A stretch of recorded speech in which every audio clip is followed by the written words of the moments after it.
O aquecimento em fogões por indução utiliza bobinas... Bom, aqui já vou destacar fogões por indução. Utiliza bobinas para produzir um campo magnético variável.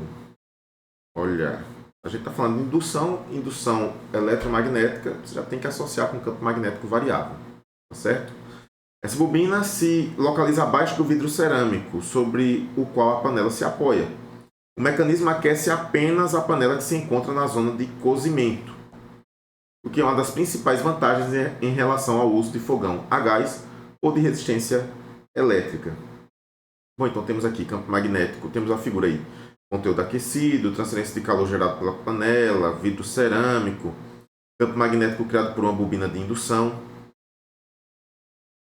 O uso do campo magnético variável tem a finalidade de... Se eu estou falando de campo magnético variável, eu estou falando de uma FEM induzida e, obrigatoriamente, também estou falando de corrente elétrica induzida.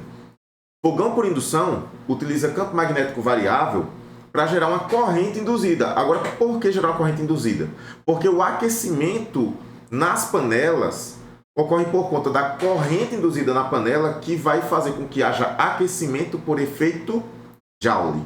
Então, o aquecimento que nós vemos nos fogões por indução ocorre devido ao efeito Joule. É corrente induzida que vai fazer com que ocorra efeito Joule. Dentre as alternativas que nós temos aqui disponíveis, letra A é imantar o material. O objetivo é fazer com que a panela seja magnetizada? De forma nenhuma. Então não é letra A. Letra B, movimentar os átomos de ferro concentrados no fundo da panela. Eu vou movimentar os átomos de ferro. Será que é isso? Não. A corrente elétrica, ela não é a movimentação dos átomos, mas ela vai ser movimentação de elétrons, tá? Não é movimentação de átomos, gente. Tá bom?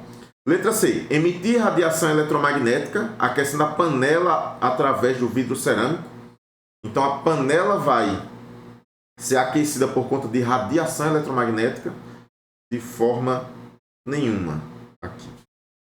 Como eu já disse, o aquecimento ocorre devido ao efeito Joule. Letra D, induzir corrente elétrica na parte inferior da panela, aquecendo-a por efeito Joule, que é justamente o que a gente já comentou aqui. Resposta letra D. Letra E, por fim, gerar um fluxo de corrente de convecção. Fluxo de corrente de convecção no ar, contido entre a região da bobina e o vidro. Então, no ar, contido entre a região da bobina e o vidro. Isso aqui não faz o menor sentido, esse fluxo de corrente de convecção, tá? Embora a gente tenha corrente de convecção, se você imaginar aqui, né, você pega a figura da panela, você vê que tem corrente de convecção por conta do material que está sendo aquecido aqui, mas a questão não é essa.